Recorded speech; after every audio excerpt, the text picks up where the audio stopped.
செடி வச்சுக்கிறோம் பாருங்க. இது நம்மளோட செடி. நம்ம ஸ்கூல்ல இன்னைக்கு ஃபுல்லா சுத்தி பார்க்க போறோம். போலாமா? வாங்க.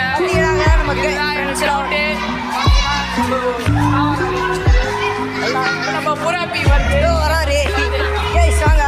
சார் ஹாய் சொல்லுங்க. ஹாய். பேக்கை கைட்டிட்டு நான் உங்களுக்கு காமிக்கிறேன். நம்ம இப்போ எங்க இருக்கிறோன்னா ஸ்கூல் நடக்கிறேன் பார்த்தீங்கன்னா இப்போ வந்து ஃபேர்வெல் டே முடிஞ்சிச்சு. பார்த்தீங்கன்னா அவ்வளோ பேர் கிளம்புறோம் வீட்டுக்கு. பார்த்துக்கோங்க.